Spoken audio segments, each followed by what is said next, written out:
नमस्कार दोस्तों, इस वीडियो में आप जानेंगे जैसा कि आप स्क्रीन पर देख पा रहे हैं अलग अलग प्रकार के टूल्स जो कि कटिंग और टेलरिंग में यूज़ होते हैं। ये टूल्स का टेलरिंग के दुनिया में काफ़ी उपयोग होता है और इन टूल्स को कैसे यूज़ करते हैं, क्या क्या सावधानियां रखनी पड़ती हैं, ये सब मैडम आपको इस वीडियो में बताने जा रही हैं। तो मैडम कृपया स्टार्ट करें। नमस्ते, मैं टेलरिंग के बारे में जो भी आपको कहना चाहती हूँ कि टेलरिंग में हम क्या क्या इंस्ट्रूमेंट यूज़ करते हैं और उसके लिए हमें क्या सावधानी बरतनी पड़ती है। ये देखो, यहाँ 2-3 प्रकार की कैंची रखी है, कुछ स्क्रू ड्राइवर से, कुछ नीडल से। उसका उपयोग हम क्या करते हैं तो पहले देखते हैं। एक है कैंची, ये छोटी वाली कैंची, इससे हम सिर्फ पेपर काट सकते हैं या छोटे छोटे धागे जो सिलाई के बाद में रह जाते हैं वो हम काट सकते हैं। उसके बाद है ये बड़ी कैंची, जिससे हम सिर्फ हम पेपर ही नहीं काटेंगे, तो इससे हम सिर्फ कपड़ा ही काटेंगे। तो कपड़ा काटते समय हम सीधी राइट एंगल में ये पकड़ के नीचे रख के सीधा हम इसको कपड़े को काट सकते हैं। और काटते समय भी हमें ये ध्यान रखना है कि जो भी उसका अगर कहीं कर्व हो तो हम धीरे से कैंची चलाएंगे और वो कर्व जो है वो हम काट लेंगे। और इसके अलग ये जो नोक है आगे का, वहां से हम सिर्फ बटन होल के लिए छोटा कट कर सकते हैं, या कहीं हम जो शेप बनाते हैं या जहाँ नेक के वगैरह हो उसके लिए हम छोटे छोटे कट लगा सकते हैं। इसके बाद हम देखेंगे कि ये जिगजैग कैंची एक है, वो जिगजैग कैंची जिसके छोटे छोटे धागे कपड़ों के निकलते हैं, वो कपड़े के धागे नहीं निकले, इसलिए हम ये जिगजैग कैंची यूज कर सकते हैं। अगर कोई चाहे तो हम इसका यूज और एक प्रकार कर सकते हैं कि जहां हमें सैंपल के लिए कुछ कपड़ा देना हो, जैसे कंपनी वाले दुकानदारों को जो सैंपल भेजते हैं उसके लिए भी हम जिगजैग कैंची का इस्तेमाल कर सकते हैं। उसके बाद है ये 2 स्क्रू ड्राइवर, जो नीडल लगाने या नीचे का शटल मशीन का खोलने के लिए या बॉबिन भरने के लिए हम ये 2 इस्तेमाल कर सकते हैं। इसके बाद है ये नीडल थ्रेडर।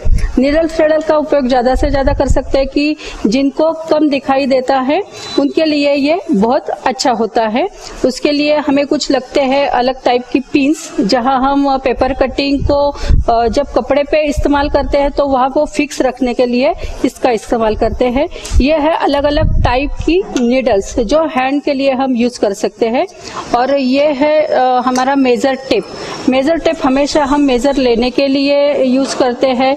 ये ज्यादा टाइट नहीं होना चाहिए, ज्यादा पतला नहीं होना चाहिए, और वो टूटा हुआ भी नहीं लेना चाहिए या रबर का नहीं लेना चाहिए। अगर ऐसा सादा सीधा है तो उसके लिए वो हमारे ये अच्छा रहता है। और ये एक है कि ये स्टिक्स हैं, इसको बोलते हैं कि पैंट्स की स्टिक्स रहती है। इसको हमें अलग शेप देने के लिए या हमें स्ट्रेट लाइन लगाने के लिए भी हम इसका इस्तेमाल कर सकते हैं।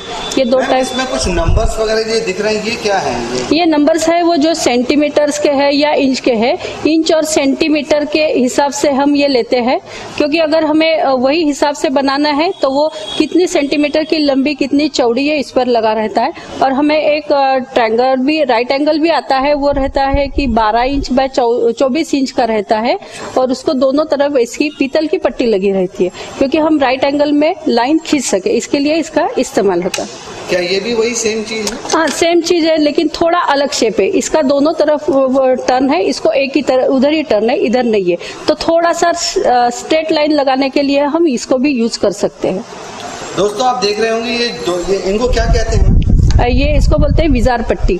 विजार पट्टी। हाँ, विजार पट्टी। ये 2 प्रकार के स्केल्स आपको दिखाई 2 प्रकार के स्केल रहते हैं। लेकिन आप इनके शेप में आप देख सकते हैं कितना अंतर है। नीचे वाला जो है थोड़ा स्ट्रेट है, लेकिन ऊपर जाके यहाँ पास में जाके कर्व ले रहा है, जबकि ये वाला जो स्केल है ये टोटली कर्व में है।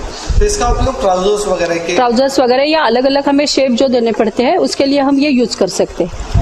मैम आपने बीच में बॉबिन नाम का कुछ बोला था। हाँ, ये बॉबिन और बॉबिन केस, ये जो है हम इसको बोलते हैं बॉबिन केस। तो ये बॉबिन केस जो है वो हाफ शटल की है। हाफ शटल की बॉबिन और फुल शटल की बॉबिन अलग अलग आती है। तो इसके लिए हम इसमें, और इसके लिए इसको बोलते हैं बॉबिन। तो इसमें हम धागा डालते हैं और वो इसमें बिठा के, ये शटल नीचे जो होता है वहां हम फिट करके फिर नीचे का धागा इसमें से यहाँ लगा के वो नीचे का धागा फिर हम इस विषय पे दोस्तों हम और चर्चा करेंगे। ये सिलाई मशीन का जो हम इंट्रोडक्शन देंगे और उसका मेंटेनेंस जब उसके बारे में बताएंगे तो इस पे हम और अधिक चर्चा करेंगे। फिलहाल आप देखिए कि किस तरीके से मैम ने वो बॉबिन और बॉबिन केस को इसमें अंदर डाल दिया, लगाया। ओके, ये देखेंगे हम मशीन के बारे में अगर हम सोचते हैं तो मशीन के बारे में भी हम अभी चर्चा करते हैं। थोड़ा सा बेसिक जानकारी आपको दे देते हैं। हाँ, तो मशीन के बारे में अगर हमें देखा है तो ये इसको बोलते हैं हाफ शटल वाली मशीन। ये रहता है ये इसको बोलते हैं नीडल बार, क्योंकि इसको नीचे नीडल लगाई रहती है। ये यहाँ नीडल है, इसको बोलते हैं नीडल क्लैंप। जहाँ हम सुई निकालते हैं तो ये नीडल क्लैंप लूज करके यहाँ फिर ये नीडल लगा लगते हैं। इसको बोलते हैं फीड डॉग, इसको बोलते हैं फीड डॉग। ये हम यहाँ प्रेशर बार रहता है, इसके वजह से हम ये ऊपर नीचे कर सकते हैं। और कभी भी जब हम कपड़ा सिलाई नहीं करते तो यहाँ एक दातरे वाली पट्टी रहती है नीचे की तरफ से। वो दातरे पट्टी अगर ये नीचे रहा तो ये खराब हो जाता है फीड डॉग। इसके लिए हम जब काम नहीं करते तो ये हमेशा हमें ऊपर रखना चाहिए, ताकि कभी भी बच्चे अगर ये ऐसी मशीन चलाते हैं या अभी हम भी कभी कभी ऐसा खाली चला लेते हैं तो ये खराब ना हो जाए। इसके लिए हमेशा ये हमें ऊपर रखना पड़ता है। ये है प्रेशर बार, इससे हम कपड़े के ऊपर का प्रेशर कम ज्यादा कर सकते हैं।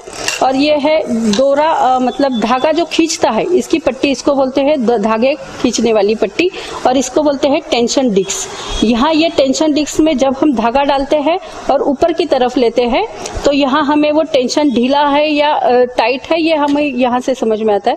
अगर ये ढीला हो गया तो हमारी मतलब सिलाई है वो खराब आती है, अगर टाइट है तो हमारा धागा बार बार टूट जाता है। और यहाँ से फिर हम इसमें धागा डालते हैं और बराबर टेंशन लेके वो हम सिलाई पूरी तरह से कर सकते हैं। और इसके बाद है कि ये है व्हील, ये है हमारा एक व्हील है, ये व्हील और नीचे का व्हील, ये सीट व्हील है, और ये इसको बोलते हैं ऊपर की पुली। ये दोनों बेल्ट के हिसाब से एक दूसरे से मिले रहते हैं। जब अगर ये बेल्ट भी अगर ढीला हो तो हमारी मशीन धीरे धीरे चलती है या कभी कभी चलती नहीं है, सिर्फ ऊपर का चलता है, नीचे का कुछ चलता नहीं। इसलिए ये भी टाइट होना जरूरी रहता है हमारे लिए कि हम वो दोनों एक साथ कनेक्टिंग होके वो बराबर चल सके। और यहाँ रहता है स्टिच रेगुलेटर, कि हम स्टिच का जो डिस्टेंस है बीच बीच में का टाके का, वो हम यहाँ से कम ज्यादा कर सकते हैं।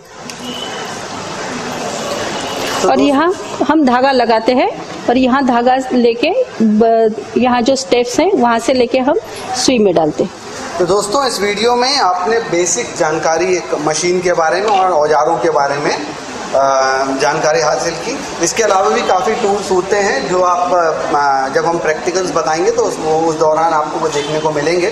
फिलहाल इस वीडियो में इतना ही। अगले वीडियो में हम सिलाई मशीन पर और चर्चा करने जा रहे हैं, तो आप इंतजार कीजिए। धन्यवाद।